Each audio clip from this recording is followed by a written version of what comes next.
Vamos a arrancar en este día con nuestra charla. La semana pasada estuvimos mirando que existe un reposo para el pueblo de Dios. Este reposo es algo en lo cual efectivamente nuestro Padre quiere que nosotros entremos y disfrutemos, porque este reposo, ¿verdad?, que existe hoy para nosotros, no es algo que vendrá posterior, ¿verdad? La Escritura nos muestra en el libro de Hebreos y nos da algunas pistas, como hablábamos la semana pasada, ¿no es cierto? Y una de ellas es que cuando nosotros entramos en el reposo de Dios, descansamos de nuestras obras, así como Dios ha descansado de las suyas. Y todo esto efectivamente se hace alusión básicamente en el hecho de la obra terminada de nuestro Padre, ¿verdad? La obra terminada de Dios a nuestro favor. Así que es muy importante que nosotros entremos en esa obra terminada y en esa obra terminada nosotros efectivamente podamos obtener paz, seguridad y tranquilidad, ¿no es cierto? Y por sobre todo, actuar, pero desde la perspectiva de la obra terminada de nuestro Padre, actuar desde la perspectiva de la obra de nuestro Dios maravilloso ya terminada y descansar efectivamente en entender que todo lo que Él terminó incluyó también nuestras propias obras. Es decir, Él se adelantó a las circunstancias, ya que Él conocía perfectamente bien de nuestra vida, para que, adelantado a estas circunstancias, efectivamente nosotros tener hoy el privilegio y la capacidad de poder descansar en saber que cada circunstancia, por pequeña que sea, en nuestra propia vida ya ha sido prevista su salida y Dios también nos ha dado todo lo que necesitamos para poder soportar las circunstancias, paliar las situaciones, cualquiera que éstas sean, ¿verdad? Y salir airosos en toda la obra que nuestro Padre ha hecho a nuestro favor. Así que claro, cuando yo sé que efectivamente todo en este mundo ya ha sido arreglado por mi Padre, entonces yo puedo descansar en su obra terminada. Ahora, esto es algo que el Señor nos va a revelar en su palabra.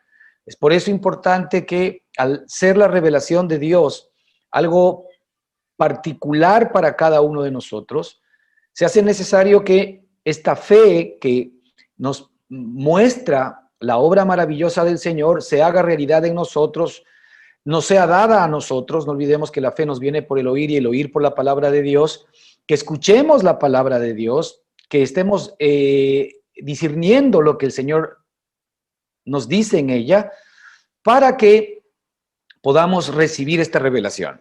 Y esta revelación va a traer paz y descanso a tu corazón, ¿verdad? Este es el reposo en el cual el Señor quiere que nosotros entremos. Entonces, hoy queremos continuar con este tema, ¿no? Y habíamos visto la semana pasada que la obra de Dios es perfecta en todas las edades de la creación. Es decir, todo lo que Dios ha hecho es perfecto. Ahora, existe una imperfección porque también vimos que están las obras del diablo. Y veíamos la semana pasada que el Señor claramente nos dice que Él ha venido a deshacer las obras del diablo.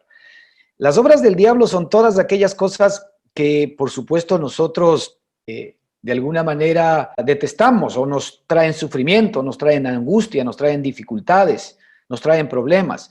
Nosotros no podemos abrogar, decíamos, a nuestro Padre los problemas ni las dificultades. Los problemas y las dificultades son parte del mundo de imperfección en el cual estamos viviendo.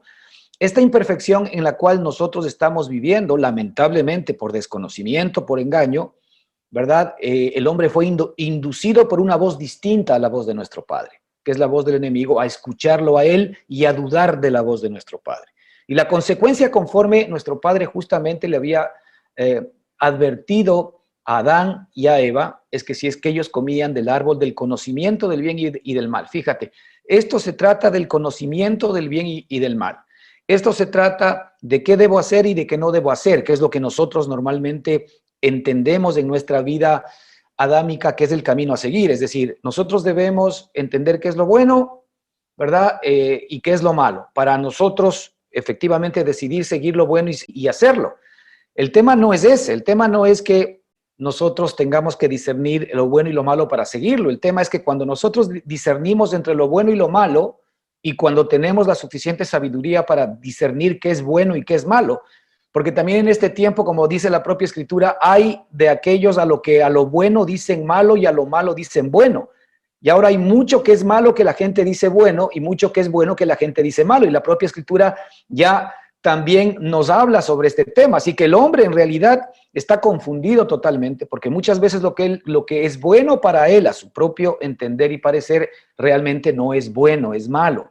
O lo que es malo inclusive, a su propio entender, es bueno. Pero supongamos que nosotros tengamos la capacidad de poder discernir lo bueno y lo malo. Ok, y si ya sabemos que esto es bueno y esto es malo, ahora tenemos entonces que seguir lo bueno. Ahí viene el problema, que nuestra naturaleza pecaminosa está inclinada al mal, está inclinada a lo malo. Entonces, ¿verdad? ¿Por qué no hago el bien que quiero, sino el mal que no quiero, eso hago? Nos decía el apóstol Pablo en el capítulo 7 de Romanos. ¿Por qué siempre termino haciendo aquello que sé que no debo hacer?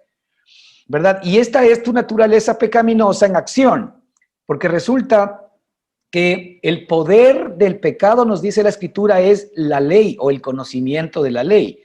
Es decir, cuando tú conoces, ¿no es cierto?, lo que Dios te dice que debes o no debes hacer, o lo que la ley te dice que debes o no debes hacer, en ese momento el pecado se aprovecha de ese conocimiento y se aprovecha del conocimiento que tú tienes ahora por la ley y pone en ti toda clase de deseos, de sentimientos contrarios a lo que la ley te manda. Entonces el poder de la ley, dice la Escritura, el poder del pecado es la ley. Fíjate, el poder del pecado es la ley. Así que cuando más nosotros venimos a la ley y queremos obrar conforme a la ley, más el pecado se va a enseñorear de nuestra vida. ¿Por qué? Porque allí justamente es que nos demuestra que todo aquello que nosotros queremos hacer somos incapaces de poder hacerlo porque tenemos lamentablemente un dueño, estamos vendidos al pecado. Estamos vendidos al enemigo, somos esclavos del enemigo y en esa posición básicamente lo que hacemos es males, ¿verdad? Entonces es importante que entendamos que la obra de Dios es perfecta en todas las edades de la primera creación. Todo lo que Dios ha hecho, nos dice la Escritura, es perfecto. Todo lo que Dios ha hecho es perfecto y a esto no se le puede quitar y no se le puede añadir. Pero las obras del diablo, en cambio, son imperfectas. Y lamentablemente nosotros fuimos contaminados con las obras del diablo y todo lo que ahora vivimos es imperfección. La imperfección viene a consecuencia de las obras del diablo. Pero lo maravilloso para nosotros es que el Señor Jesucristo ha venido efectivamente para deshacer, para desatar, para acabar, para desenredar, ¿verdad? Todos los graves líos en los cuales nosotros nos hemos metido, ¿verdad? Por esta inconsciencia que tenemos de que efectivamente hemos estado obedeciendo a los deseos y hemos estado obedeciendo a los patrones que el enemigo efectivamente ha estado de alguna manera poniendo tras bastidores y sin nosotros siquiera darnos cuenta. Vimos también que el sacrificio de Cristo en nuestra era ahora, el sacrificio de Cristo para ahora y por la eternidad, pero arrancando para nosotros, obtuvo la redención completa de la maldición de la creación en la que nos encontrábamos. Es decir, tú tienes que comprender que para Dios la sangre de su Hijo es absolutamente más valiosa que toda la vieja creación. Es absolutamente más valiosa que todos los pecados, que todas las maldades, que todas las injusticias que se pudieron haber cometido por los seres humanos. Y eso incluía a los tuyos. Es decir, la sangre de Cristo fue derramada por ti. Por eso es que nosotros podemos decir claramente que la sangre de Cristo nos compró, o la sangre de Cristo pagó por nuestros pecados pasados, presentes y futuros, y también habíamos visto de sus consecuencias. Ahora, esto no significa que no tengamos que enfrentar esas consecuencias. Lo que significa ahora es que el Señor ya dentro de esa sangre o con esa sangre, con ese pago valioso que hizo, incluyó la solución. incluyó la salida, incluyó la provisión para que tú puedas enfrentar las consecuencias en el reposo y en el descanso de la obra terminada de tu Padre a tu favor. Eso es lo que tienes que entender. El momento en que Satanás sabe que nosotros entendemos eso, no tiene mucho espacio ya para seguirnos molestando, ¿verdad? ¿Por qué? Porque no te olvides que él siempre va a traer a memoria tuya todas aquellas cosas que tú hiciste mal, y él va a intentar, por medio de la culpabilidad, por medio de la condenación, va a intentar, ¿verdad?, poner y remover el piso de la obra que el Señor hizo a tu favor. Pero el momento en que tú recuerdas la obra que el Señor ha hecho a tu favor y sabes y entiendes que esa sangre preciosa que Él derramó fue justamente por todas aquellas cosas, ¿verdad?, que tú hoy eres consciente de que hiciste mal, ¿verdad?, de que no hiciste bien y de que por esas circunstancias seguramente hoy tú estás viviendo lo que estás viviendo. Pues nada, todo eso fue pagado por nuestro Padre y por la sangre preciosa de Cristo. Es por eso importante, hermanos, que nosotros siempre, cada día, estemos recordando el valor de la sangre preciosa de Cristo. Fíjate, en el Antiguo Testamento, cada persona para acercarse al templo tenía que traer una ofrenda, y normalmente esa ofrenda tenía que ver con sangre, ¿verdad? Porque la Escritura dice que prácticamente o casi todo es purificado con sangre o con derramamiento de sangre, y que sin derramamiento de sangre efectivamente no hay purificación y no hay perdón de pecados. ¿Qué es lo que sucede? En el Antiguo Testamento había que traer un animalito, una tortolita, había que traer, ¿verdad?, un corderito, un macho cabrío, lo que sea, de acuerdo efectivamente al nivel de festividad que se conmemoraba, pero básicamente era el poder derramar sangre inocente en tu nombre. Es decir, por ejemplo, cuando se traía un corderito o un animal, lo que se utilizaba es que normalmente la persona que traía la ofrenda ponía la mano sobre la cabeza del animal,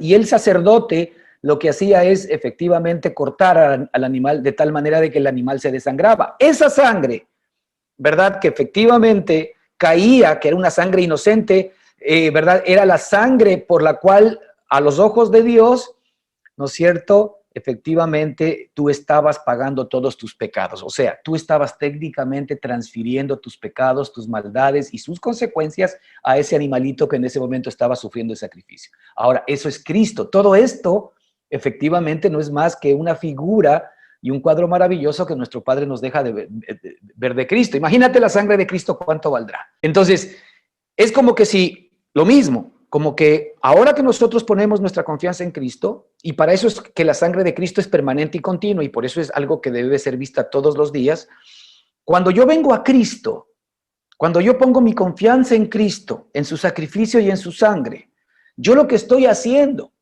es transfiriendo todos mis pecados, transfiriendo todas mis maldades, transfiriendo toda mi vieja creación, ¿verdad?, efectivamente a Cristo. Porque Cristo en ese momento, ¿verdad?, la sangre preciosa de Él que derramó en la cruz, ¿verdad?, era la sangre que estaba siendo pagada, que estaba siendo derramada por todos mis pecados y por todas mis maldades. Esa sangre, nos dice la Escritura, que es una sangre eterna.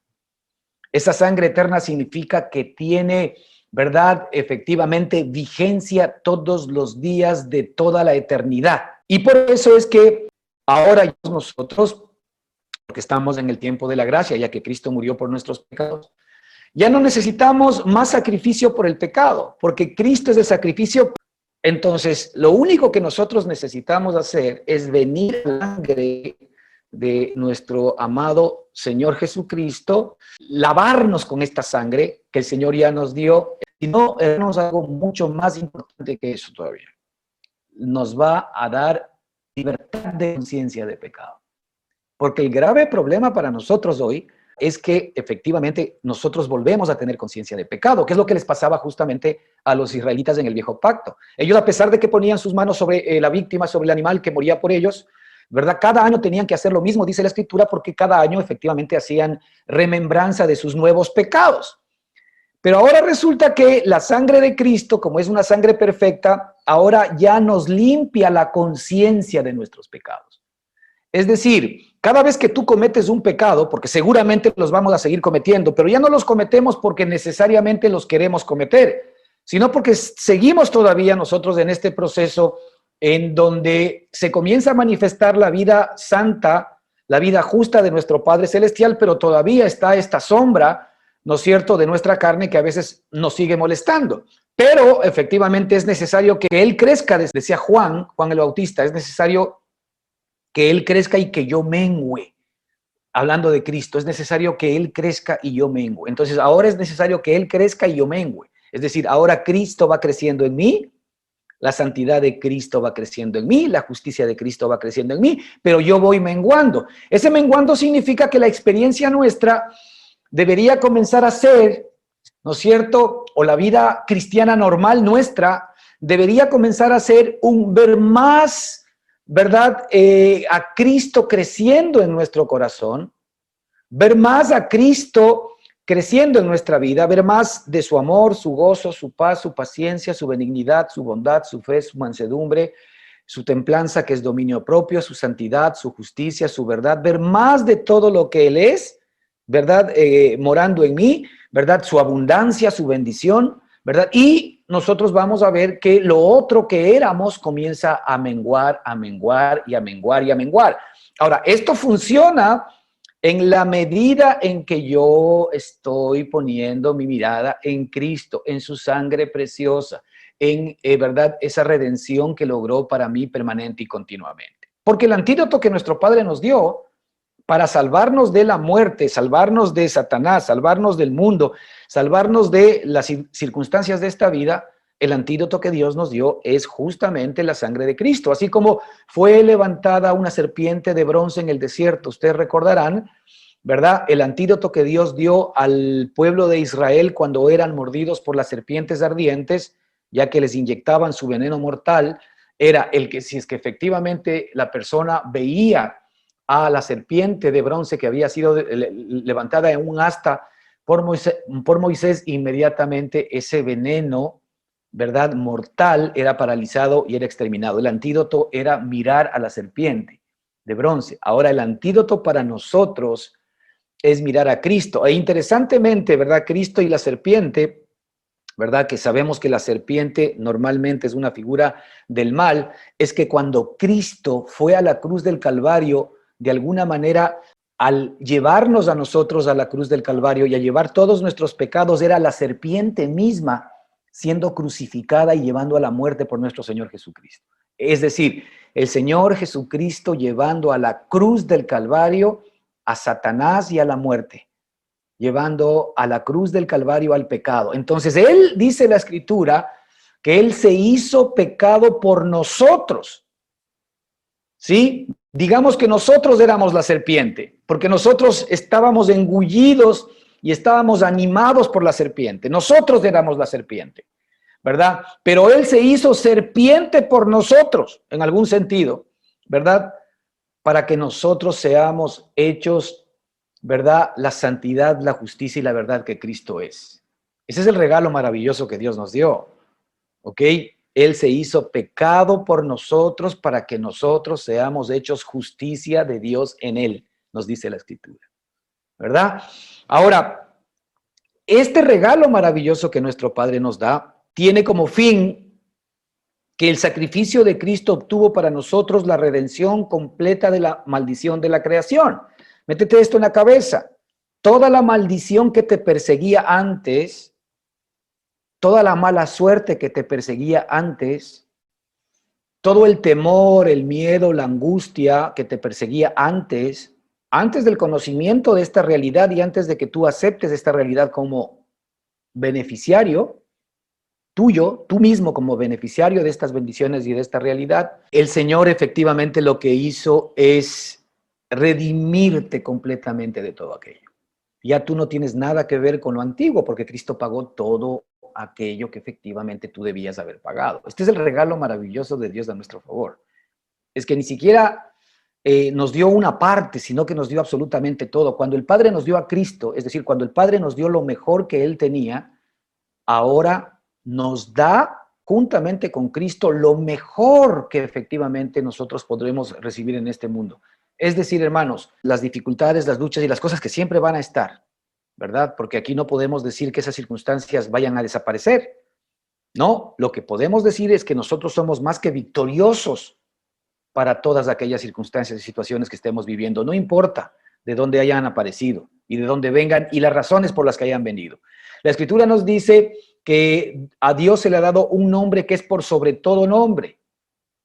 Y cualquier cosa que tú estés enfrentando hoy tiene un nombre. Ponle ese nombre, el que quieras, enfermedad, ponle cáncer, ponle endeudamiento, ponle problemas emocionales, ponle cualquier nombre, el nombre que tenga el problema que tú estás enfrentando el día de hoy. La Escritura dice que a Dios se le ha dado un nombre sobre todo nombre. Es decir, como Cristo ahora vive en ti, entonces la vida que hoy tú tienes es una vida que está sobre ese nombre que tú hoy de alguna manera puedes pronunciar y que no te puede estar dejando tranquilo.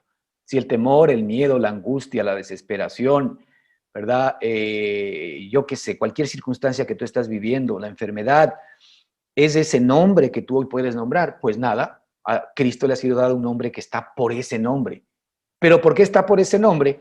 ¿Verdad? Porque Él ya llevó absolutamente a nuestro nombre, ¿no es cierto?, todas las cosas a la cruz del Calvario, y hoy lo que resta es que yo por medio de la fe me adueñe, me apropie de lo que me corresponde en Cristo Jesús. Y habíamos visto que el Cordero ya fue inmolado desde antes de la fundación del mundo, así que podemos decir con toda seguridad que todos nosotros ahora lo podemos entender. Vinimos con una suerte de seguro de vida eterna, ¿no? Porque si es que el Cordero fue inmolado desde antes de la fundación del mundo, de acuerdo con Apocalipsis 13:18, eso quiere decir que cuando tú naciste, y ahora que ya conoces esta realidad, pues tu Padre Celestial te hizo aparecer en este mundo porque tenía para ti un regalo maravilloso en Cristo Jesús. Allí te iba a mostrar la razón por la cual Él te creó y por qué existes.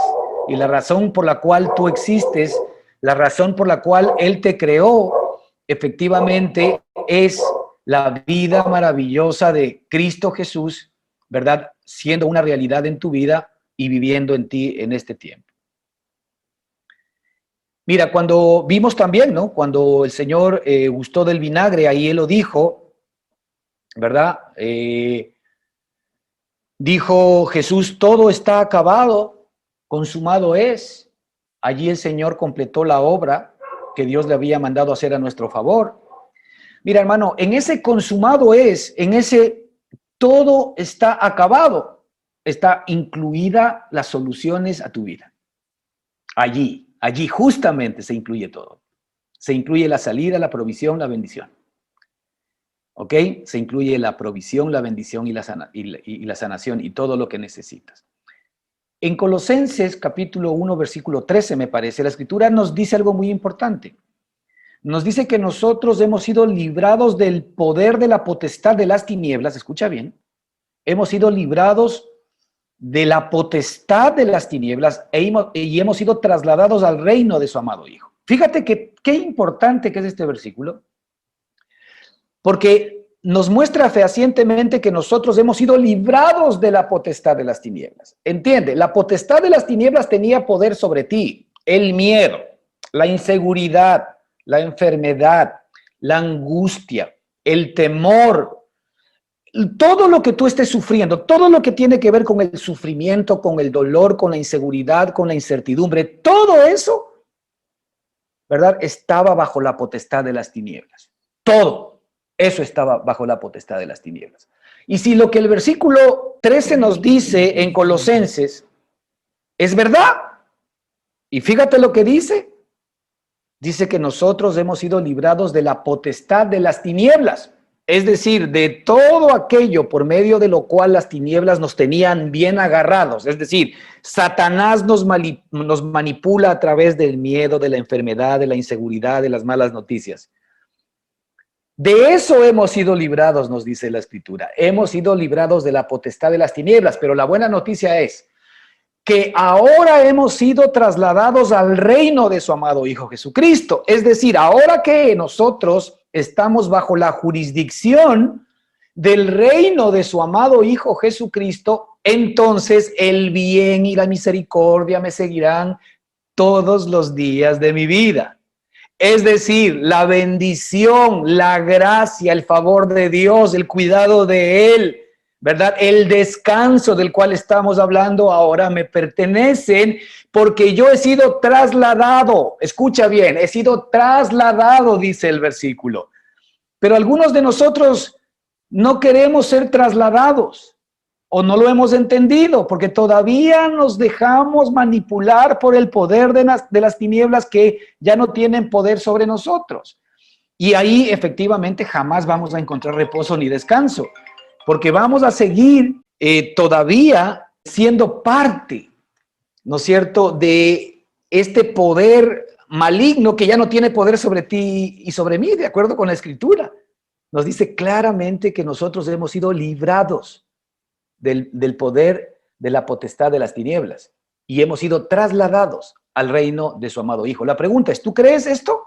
¿Tú le crees a Cristo? Pero entonces ya es hora de que tú entiendas, ¿verdad?, qué leyes son las que hoy efectivamente te legislan, qué leyes son las que te gobiernan. Y la Escritura nos dice que la ley del Espíritu de vida en Cristo Jesús me ha librado de la ley del pecado y de la muerte. Fíjate, Romanos 8:1. La ley del Espíritu de vida en Cristo Jesús. La ley del Espíritu de vida en Cristo Jesús me ha librado. Ok, ahora la ley que opera en mí, ¿no es cierto?, en el reino de nuestro Señor Jesucristo, es una ley de vida. Y la ley de vida es exactamente contraria a la ley de la muerte. La ley de la muerte me trae temor, me trae angustia, me trae inseguridad, me trae pobreza, me trae enfermedad, me trae desazón, me trae tristeza. La ley de muerte tiene la finalidad de traerme desgracia a mi vida y finalmente la muerte. Pero la ley de vida lo que hace es que comienza a deshacer todas las obras del enemigo y comienza a traer paz, descanso, seguridad, confianza, certidumbre, tranquilidad, sanidad, provisión, bendición, abundancia. Por eso es que el Señor nos dice, el bien y la misericordia me seguirán todos los días de mi vida. Es decir, ahora sí, en este ámbito del reino de Dios, del cual tiene poder sobre nosotros, si algo nos persigue a ti y a mí, es el bien y la misericordia. Estamos siendo perseguidos todos los días por el bien y la misericordia. El tema es que como nosotros todavía nos dejamos engañar del enemigo, ok, no accedemos a esta realidad, porque ¿cómo nos hacemos nosotros dueños de todo lo que la Escritura nos dice? Es por medio de la fe. El justo por la fe vivirá. Más el justo por la fe vivirá. Entonces, el justo por la fe vivirá significa que tú tienes que vivir todos los días de tu vida creyéndole a papá.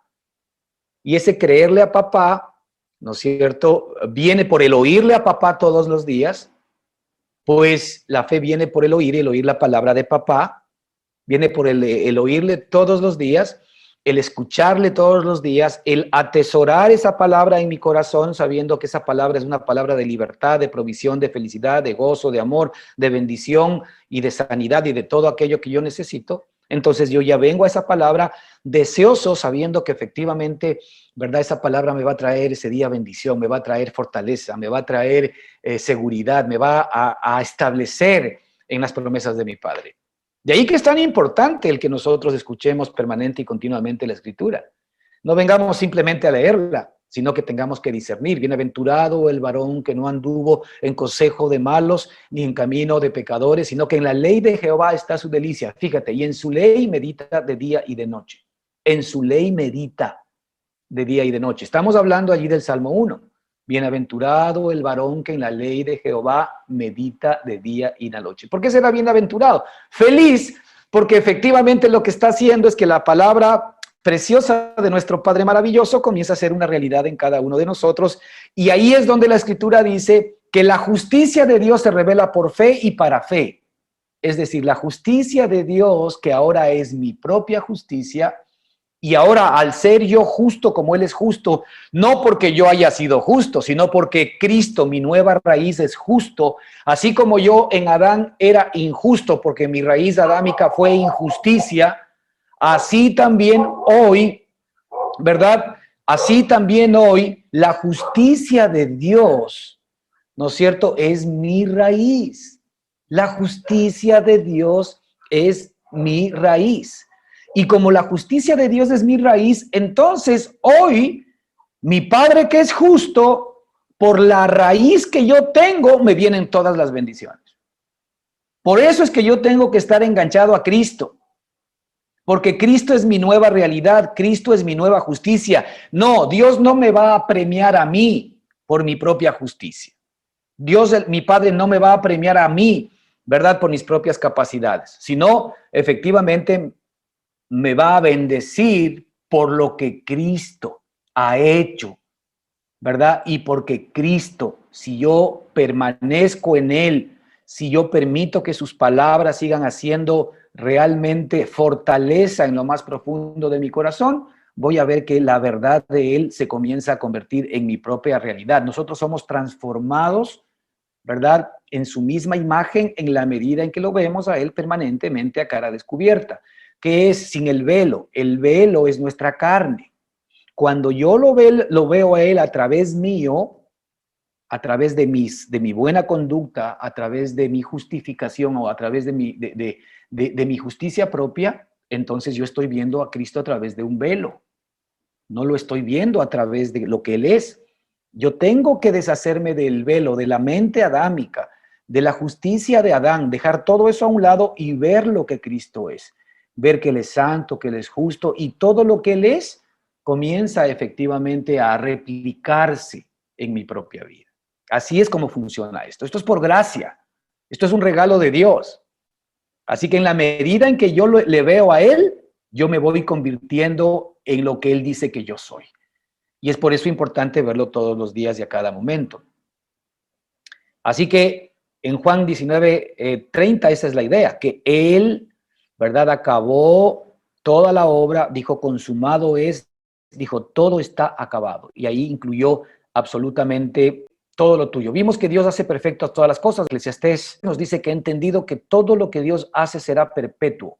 Todo lo que Dios hace será perpetuo, sobre aquello no se añadirá ni se disminuirá. Por eso es que es importante que entendamos que Dios no ha hecho nada imperfecto. Ahora también la Escritura en Juan 3:8 nos dice, para esto se ha manifestado el Hijo de Dios para deshacer las obras del diablo. Es decir, las obras del diablo, ¿verdad?, son pecado. Las obras del diablo son tristeza, son inseguridad y son todas aquellas cosas que nosotros ya creo que nos conocemos de memoria. Sino que, claro, Satanás utiliza tu propia vida para que tú hagas esas cosas, ¿no es cierto? Y al hacer esas cosas, efectivamente, pues tú vas a tener lamentablemente que sufrir también esas consecuencias. Pero ahora que nosotros podemos, en cambio, por la vida del Espíritu que muere en nosotros, descansar en la obra del Espíritu, entonces también en consecuencia, por lo que el Espíritu es, vamos a recibir, ¿verdad?, esa bendición de parte de nuestro Padre. Aquí hay algo muy importante. En nuestro ámbito cristiano, en nuestro ámbito de nueva relación con Dios, ¿verdad?, Dios se adelanta a nuestros acontecimientos. Es decir, Él se adelanta primero a hacer la provisión para después ponernos a nosotros en las obras de sus manos. Mira lo que dice aquí Génesis 2:7-9. Dice, entonces Jehová Dios formó al hombre del polvo de la tierra y sopló en su nariz aliento de vida. Mira, todo lo hace Dios, ¿no? Dios formó. Después Dios sopló en su nariz aliento de vida y fue el hombre. Es decir, el hombre es en función de lo que Dios quiere que sea.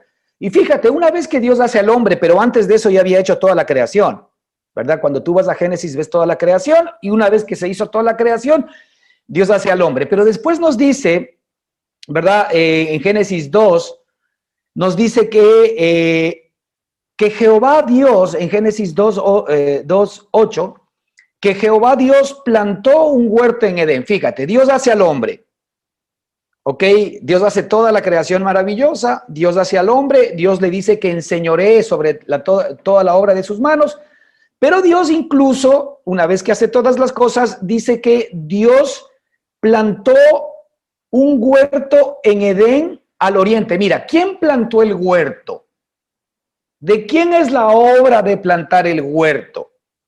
Para nosotros es más sencillo que nosotros hagamos el huerto, ¿no? Es decir, yo compro una tierra y efectivamente yo la diseño y yo comienzo a trabajar fuerte para hacer un lindo jardín. Yo lo hago.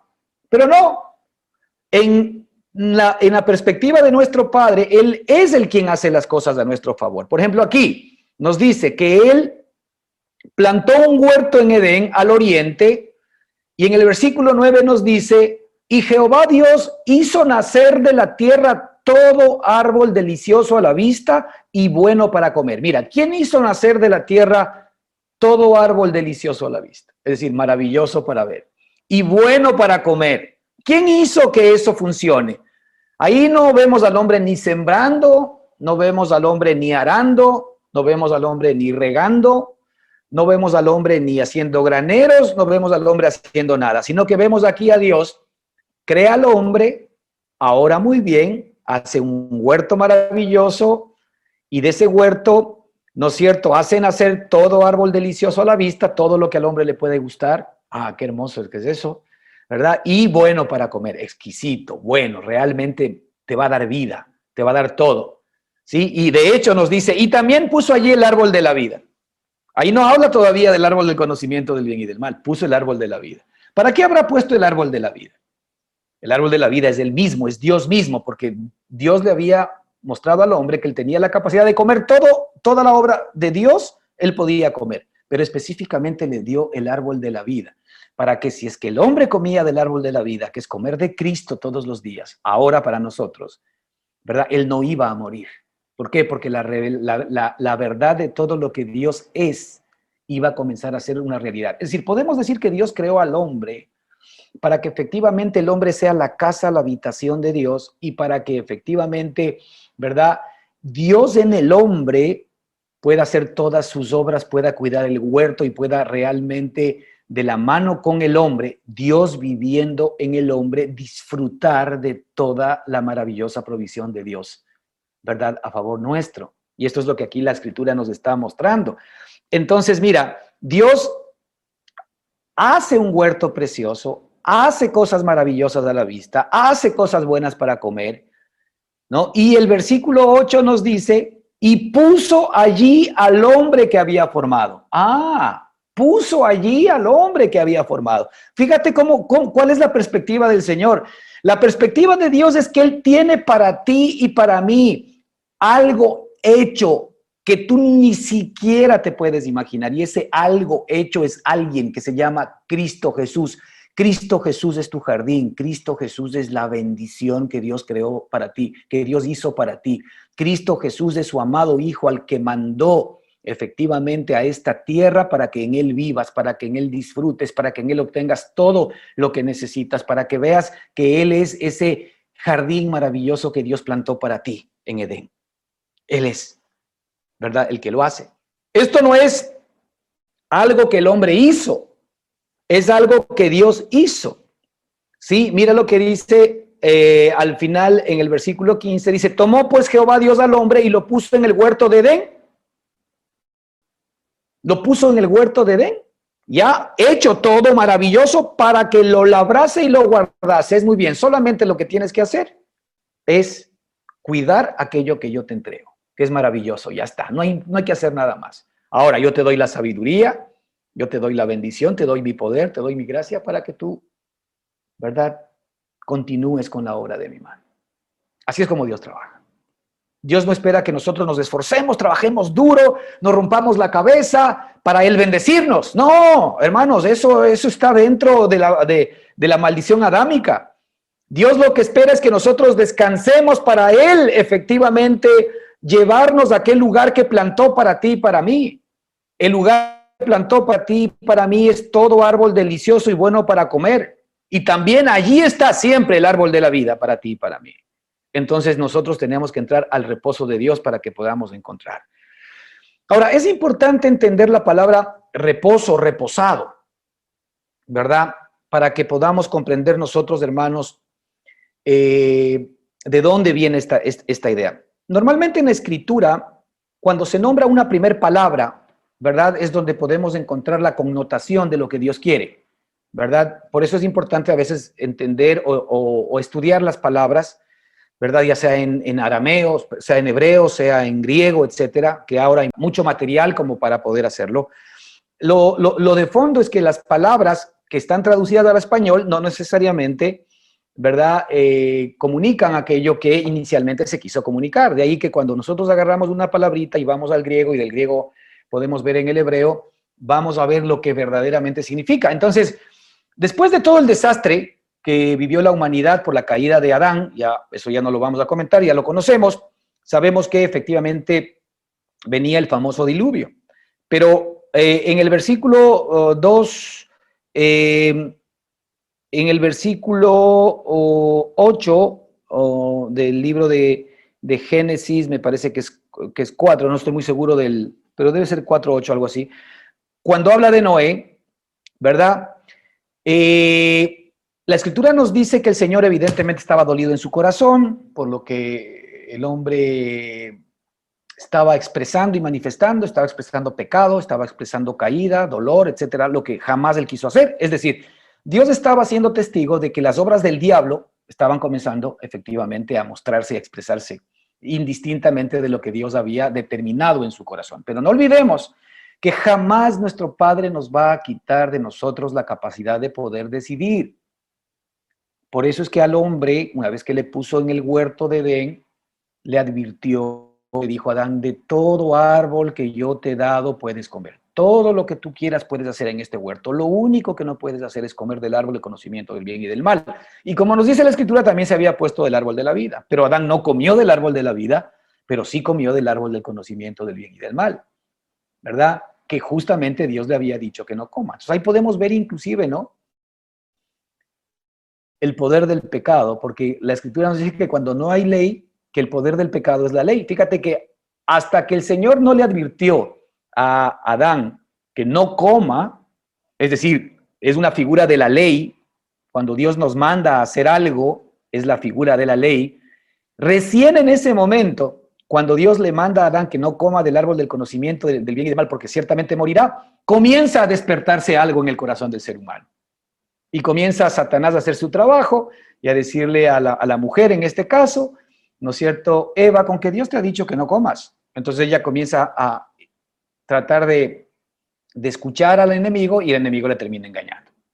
El enemigo termina haciendo que ella comience a razonar por su propia capacidad, ¿no es cierto? Termina creyéndole a la serpiente, que era un engaño, por supuesto, y termina sucediéndole lo que Dios le había advertido. Y lo mismo le pasó a Adán. Exactamente lo mismo. Entonces, aquí vemos nosotros que el Señor efectivamente nos da una capacidad de poder decidir. Él no va a poner una pistola en nuestra cabeza, porque si Él nos hizo a su imagen y semejanza, y parte de ser imagen y semejanza de Dios es tener libre albedrío. Y nosotros efectivamente hemos tenido un libre albedrío para poder decidir. Y hoy el Señor nos dice exactamente lo mismo.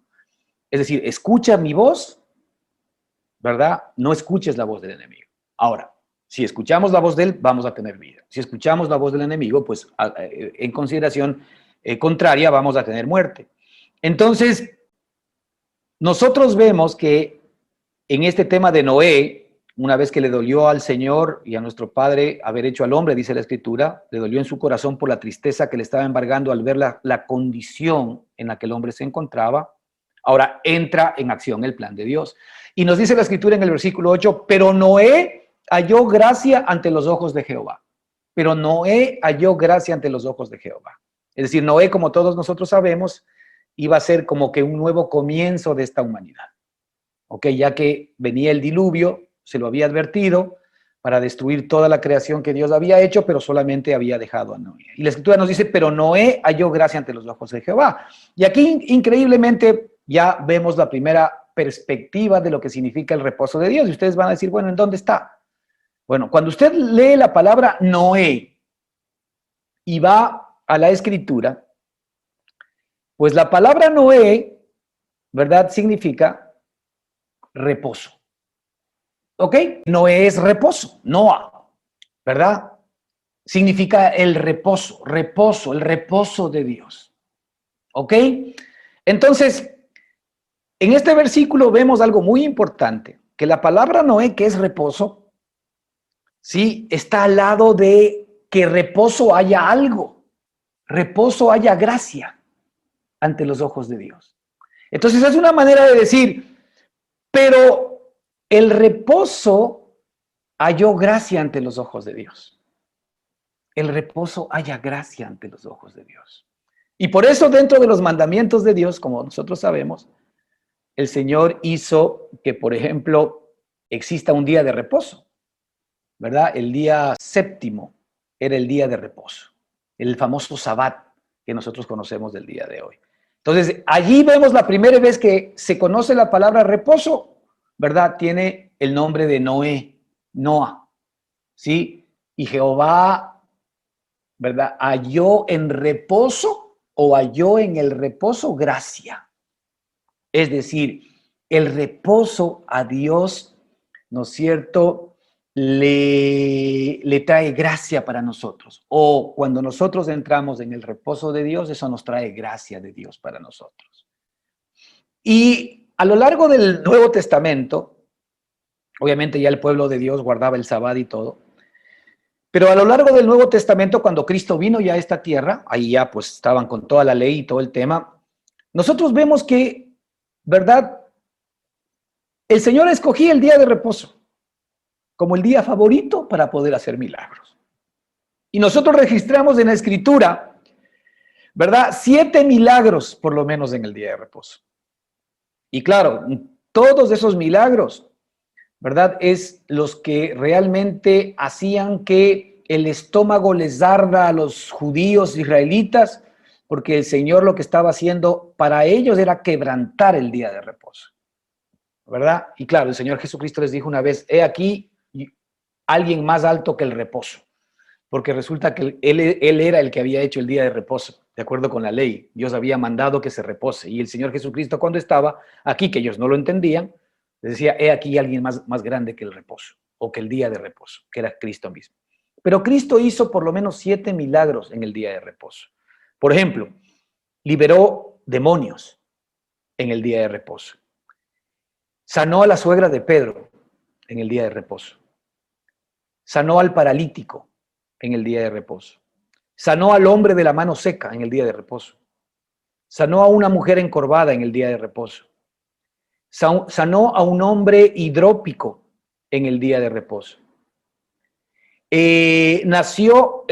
Jesús sanó a un ciego de nacimiento en el día de reposo. Imagínense todas estas cosas y estas obras maravillosas que Dios hizo en el día de reposo.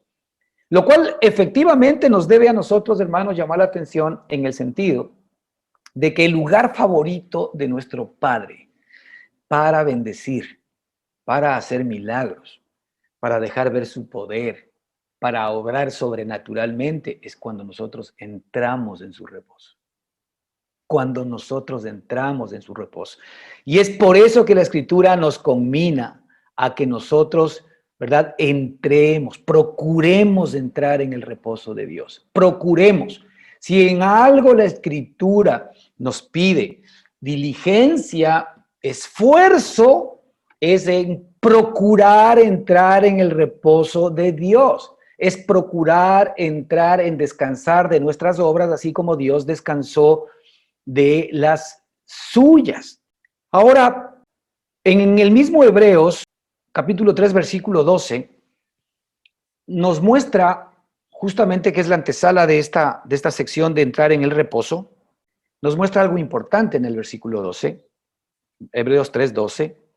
Y dice, mirad, hermanos, que no haya en ninguno de vosotros corazón malo de incredulidad para apartarse del Dios vivo. El punto es, ¿cómo entramos en el reposo?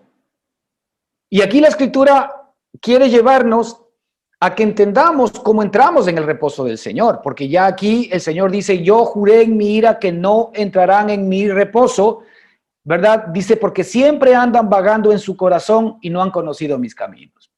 Es decir, lo primero que tenemos que entender es que mientras nosotros sigamos vagando en nuestro corazón, sigamos vagando en nuestra mente, sigamos vagando en nuestros pensamientos, sigamos vagando en nuestro entendimiento, sigamos poniendo nuestra mirada en nuestros sentimientos, sigamos poniendo nuestra mirada en nuestros deseos, sigamos poniendo nuestra mirada en nuestro viejo hombre adámico, Eso es lo que la Escritura habla, andar vagando en sus corazones y no han conocido mis caminos.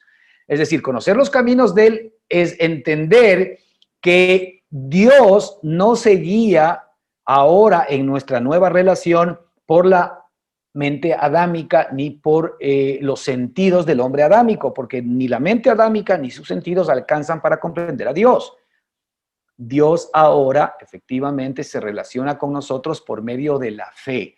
Es decir, yo ahora pienso, entiendo, comprendo conforme a lo que la Escritura dice, y eso es lo que yo hago mío y se comienza a hacer una realidad en mi propia vida.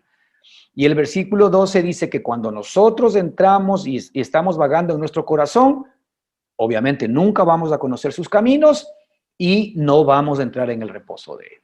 Entonces, el versículo 12 dice, mirad hermanos, es decir, consejo, mirad hermanos que no haya en ninguno de vosotros corazón malo de incredulidad, ¿sí? Corazón malo de incredulidad, ¿sí? Para apartarse del Dios vivo. Entonces, es importante que entendamos qué significa esta palabra malo de incredulidad, para que podamos comprender, ¿verdad? También cómo podemos nosotros entrar al reposo del Señor o qué hacemos para no entrar al reposo del Señor. Esta palabra malo, que se utilizaba en el Antiguo Testamento, ¿no es cierto? Más en el sentido justamente de hacer cosas malas, de pensar mal, de hacer mal a los demás, ¿no es cierto? Malo y maligno tenían básicamente que ver con el diablo, con Satanás y con todas estas cosas, ¿no es cierto? En el Nuevo Testamento nosotros tenemos que la palabra malo, ¿no es cierto?, que viene de el griego poneros, ¿sí? Poneros. Tiene una raíz interesante que vamos a ver, pero aquí la palabra poneros efectivamente se refiere a algo calamitoso, se refiere a la enfermedad, se refiere a malicia, malvado y todo lo que habíamos hablado. Pero cuando vamos a la raíz de esta palabra, nos vamos a encontrar con que la palabra es ponos, que es la raíz de esta palabra poneros, que es ponos, sí, y que tiene que ver con una palabra que se utiliza permanentemente en el Nuevo Testamento y se llama afán, fatiga, angustia, dolor, afán, fatiga, angustia y dolor. Y también tiene una raíz primaria de la misma palabra que es peno. Y mira lo que significa. Significa laborar por el sustento diario. Significa morirse de hambre, indigente. Mira, ponte, laborar por el sustento diario. La raíz de la palabra malo que se nos pone aquí es la raíz del afán, de la angustia y del trabajar con mis propias fuerzas para poder lograr la provisión diaria para mi propia vida. ¿Qué tal? Cuando la palabra dice corazón malo, aquí está hablando de un corazón afanoso, de un corazón que efectivamente está estresado, de un corazón que está agitado a cada momento y no tiene descanso, está pensando qué hacer, está pensando cómo salir, está pensando qué inventar, está pensando qué puertas tocar, es decir, está labrándose su propio destino. ¿Qué pasa con eso? La Escritura ata y dice, hermanos, cuídense de que no haya en vosotros corazón malo de incredulidad. Fíjate, esta raíz del afán, la ansiedad, el estrés, si lo queremos traer a términos más recientes, ¿verdad? Las ganas de hacer las cosas por mí mismo están atados a la incredulidad.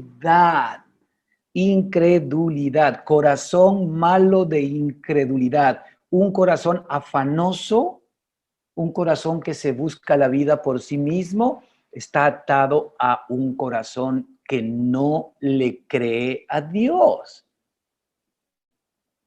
Y ese corazón que no cree a Dios no puede entrar en el reposo de Dios, que ya efectivamente ha dado todas las salidas y ha dado todo lo que tú necesitas para esto. Fíjate, mirad, hermanos, que no haya en ninguno de vosotros corazón malo de incredulidad. ¿Para qué? Para apartarse del Dios vivo. El tema en el fondo es que cuando nosotros efectivamente no estamos pegados o unidos al Dios vivo, inmediatamente la agitación de nuestro corazón, de nuestra mente, de nuestro espíritu, de nuestros sentimientos comienza a ser una realidad, y esa agitación tiene que ver con la incredulidad que estamos nuevamente comenzando a experimentar. Entonces aquí no se refiere a un corazón malo de que, oye, qué malo que es esa persona. Por eso estamos viendo esta palabra. Es que si vemos en la superficie, sí nos vamos a encontrar que es maligno, que es un corazón malo, que es un corazón perverso, una mala persona, como decimos normalmente nosotros. Pero no, la raíz de fondo de esta palabra tiene que ver efectivamente con, ¿no es cierto?, la angustia, tiene que ver con elaborarse el sustento diario, con el siempre estar poniendo la mirada en el necesito para comer, necesito para vestirme, necesito para esto, necesito para el otro. Y el Señor nos llena de escrituras en las cuales efectivamente nos muestra que Él ahora es nuestro proveedor. Arrancando, Jehová es mi pastor y nada me faltará. Arrancando, mi Dios pues proveerá todo lo que os falte conforme a sus riquezas en gloria en Cristo Jesús. Arrancando, mi Dios pues no permitirá que ustedes sean probados más de lo que deban ser probados, sino que juntamente con la prueba les dará la salida. Y así, miles de versículos en donde nuestro Padre ya nos muestra claramente que Él ha provisto para todos y cada uno de nosotros lo necesario. Pregunto, si Dios no escatimó a su propio Hijo, sino que lo dio por nosotros, ¿cómo juntamente con Él no nos dará todas las demás cosas? Nos dice la Escritura. Sí, la manera de no verlo así es que tenemos un corazón malo de incredulidad. Porque todavía estamos haciendo caso a nuestra escasez, estamos haciendo caso a nuestros sentimientos, a nuestros sentidos. Y sí, seguramente, si tú ves ahora tu propia vida, seguramente vas a ver escasez. Pero la pregunta es, ¿tú estás viendo lo que el Señor dice? ¿Que Él ya proveyó para eso o estás viendo la escasez que tienes? ¿Con qué te conformas? Si te conformas con la escasez que tienes, entonces vas a comenzar tú a actuar para tratar de salir de ese problema. Pero si tú ves a Cristo, Él te va a dar paz, seguridad y tranquilidad y vas a entrar en el reposo de Él. Y ojo, vas a comenzar a obrar de acuerdo con un corazón reposado y vas a poder ver la mano poderosa de Dios abriéndote puertas para que la bendición que hoy te persiguen, para que el bien y la misericordia que hoy te asisten sean una realidad diaria en tu propia vida. Pero entonces yo actúo desde el descanso. Una cosa es actuar, trabajar, moverme, emprender y planificar desde el descanso, y otra cosa es actuar, moverme y planificar desde un corazón malo, desde un corazón incrédulo, desde un corazón cansado, fatigado, ansioso. Son dos cosas totalmente distintas y diferentes. Aquí no estamos diciendo que haya que quedarse en la cama quieto y orando. Aquí estamos diciendo que hay que entrar en el reposo para que efectivamente tú, cualquier circunstancia que tengas que enfrentar día a día, recuerdes que el Señor ya ha provisto en su obra terminada para esa circunstancia, tú descanses en esa realidad y veas cómo la paz viene a tu corazón, la tranquilidad efectivamente comienza a ser presa de ti y vas a ver que las cosas se comienzan a dar conforme a lo que Dios nos ha prometido. Entonces, vemos en la Escritura varios versículos, pero solamente veo alguno. Corazones enfocados en sí mismos, en sus carencias y en sus capacidades, ¿verdad? Ustedes recordarán a la famosa Marta en Lucas 10, 40, 42. Pero María se preocupaba con muchos quehaceres. Y acercándose dijo, Señor, ¿no te da cuidado que mi hermana me deje servir sola? Pues que me ayude. Y respondiendo Jesús le dijo, Marta, Marta, afanada y turbada estás con muchas cosas. Fíjese, Marta, Marta, afanada y turbada estás con muchas cosas. Eso es lo que no quiere tu papá, que tú estés afanado y turbado. Es decir, no quiere que seas un vago. No, no está diciendo que seas un vago. Dice que Él ya ha provisto todo lo que tú necesitas y cuando tú ves a través de los ojos de Él, vas a seguir trabajando, te vas a seguir moviendo, pero ya no vas a estar ni afanado ni turbado, porque el afán y la turbación, el estrés y la ansiedad lo que van a hacer es enfermarte, lo que van a hacer es encadenarte, porque esas siguen siendo las obras del enemigo, de las cuales el Señor dice que ya nos libró. Él nos libró de la potestad de las tinieblas. Él nos libró ¿de qué cosa? Él nos libró del afán, Él nos libró de la ansiedad, Él nos libró de la turbación, que eso pertenece a la vieja creación. Y le dijo en el versículo 42, pero solo una cosa es necesaria, le dice Martita. Solo una cosa es necesaria, Martita. Y tu hermana María ha escogido la buena parte, es decir, me escogió a mí, yo soy la única cosa que es necesaria. No hay más necesidad. ¿Qué ahora tú necesitas? Es que yo necesito pagar el arriendo, es que yo necesito pagar la alícuota, es que yo necesito que se cure tal persona, es que yo necesito esto. Sí, seguramente sí. Y el Señor no está diciendo que no necesites, dice, pero lo único que tú necesitas, una cosa es necesaria, solo una cosa es necesaria. Mira, subraya, solo una cosa es necesaria. ¿Qué es necesaria? Solo una cosa es necesaria. Dice, y María ha escogido la buena parte, la cual no le será quitada. Qué bien, ¿no? Qué bien, ¿no? Yo digo, eso no es entrar en el reposo. A ver, vean ustedes a Marta y a María. ¿Quién estaba reposando?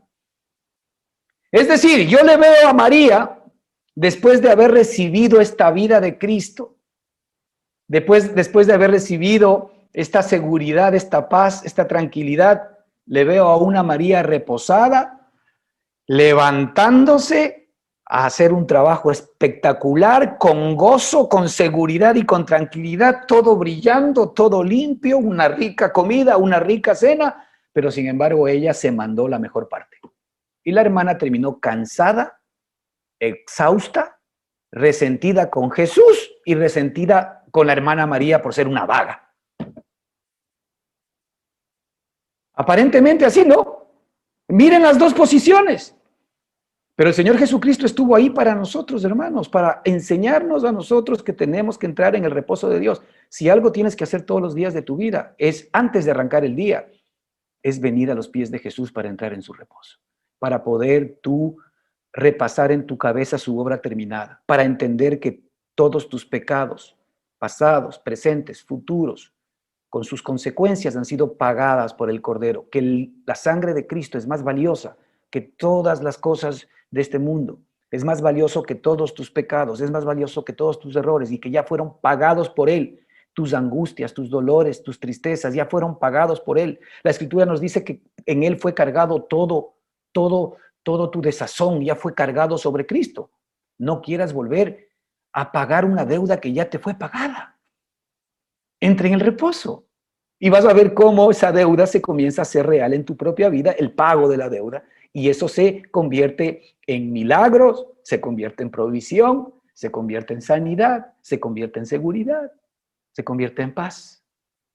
Y efectivamente ahora has ganado al Señor. Hermano, el afán sale de un corazón malo. Aquí nos dice la palabra del Señor en Lucas 12 y nos da una regla maravillosa. Por tanto os digo, hermanos, no os afanéis por vuestra vida. Palabras de Cristo. No os afanéis por vuestra vida. Es decir, no tenga un corazón malo de incredulidad. ¿Qué habéis de comer? ¿Qué habéis de beber? Ni por vuestro cuerpo qué habéis de vestir. No se preocupen, no se afanen. La preocupación y el afán no son del Señor. No provienen de nuestro nuevo hombre, no vienen del Espíritu. Siguen siendo las cadenas de Satanás. Y es que a través de estas cadenas Satanás nos sigue a nosotros prendiendo. El momento en que tú te ves a ti mismo y ves tu escasez, inmediatamente te va a venir la preocupación. ¿Y ahora qué hago? ¿Y ahora cómo me muevo? Y si dejas que eso crezca en tu corazón, te viene el desazón, te viene la angustia, te viene la incredulidad. Y otra vez estás en las garras del enemigo. Y otra vez estás creyéndole más a lo que dice Satanás que lo que dice nuestro Padre. Porque los gentiles buscan todas estas cosas. Los gentiles, ya nosotros no estamos en esa perspectiva. Nosotros somos el pueblo de Dios. Es decir, ¿quieres ver a una persona que normalmente hoy trabaja y se afana? que, claro, el mundo dice esa persona hay que sacarse el sombrero porque mira cómo trabaja, mira cómo se saca el aire. No, no, no, no. Los gentiles buscan todas estas cosas. Las personas que no creen en Dios, las personas que no tienen Dios, las personas que no tienen un Padre, efectivamente buscan todas estas cosas, un Padre celestial. Pero vuestro Padre celestial sabe que tenéis necesidad de todas estas cosas. Él sabe, ¿verdad? Entonces, la pregunta es, si Él sabe que nosotros tenemos necesidad de todas estas cosas, ¿cómo tú, cuando sabes que tus hijos tienen necesidad de algo y estás en capacidad de dárselos, no se los das al doble, duplicado, triplicado? A ver, dime. Y como nuestro Padre, que conoce todas nuestras cosas, ya no nos ha dado duplicado y triplicado. Por eso es que una cosa nos es necesaria. Él ya nos dio lo que nos es necesario. ¿Qué nos es necesario? La vida de Cristo. Y aquí nos dice el Señor, mas buscad primeramente el reino de Dios y su justicia, y todas las demás cosas les serán añadidas. Fíjate, mas primeramente buscad el reino de Dios. El Señor nos dice en Colosenses 1:13 que Él nos ha trasladado, ¿verdad?, al reino de su amado Hijo Jesucristo. Ok, entonces, primeramente buscad el reino de Dios, el reino de su amado Hijo, ¿verdad? Porque allí en ese reino al cual hemos sido trasladados, al cual pertenecemos, cuyas leyes hoy ejercen poder sobre nosotros si nos dejamos. Por eso es que, hermanos, la gracia de Dios pertenece al reino de su amado Hijo Jesucristo. El reposo de Dios pertenece al reino de su amado Hijo Jesucristo. La paz de Dios pertenece al reino de su amado Hijo Jesucristo. La gracia, la misericordia, la bendición pertenecen al reino de su amado Hijo Jesucristo. La sanidad, la paz, la seguridad, la tranquilidad pertenecen al reino de su amado Hijo Jesucristo. Tú tienes que enraizarte ahora en el reino al cual tú has sido efectivamente trasladado. Y la Escritura dice que tú has sido librado del poder de las tinieblas. Temores, miedos, angustias, pobrezas, inseguridad, tú has sido librado de todo aquello. Entonces deja que las leyes nuevas que ahora te asisten en el nuevo hombre comiencen efectivamente a hacerse realidad en tu propia vida. Yo tengo acceso a todo aquello por medio de la fe, mas el justo por la fe vivirá. El Señor les bendiga ricamente. Continuamos la próxima semana. Amén.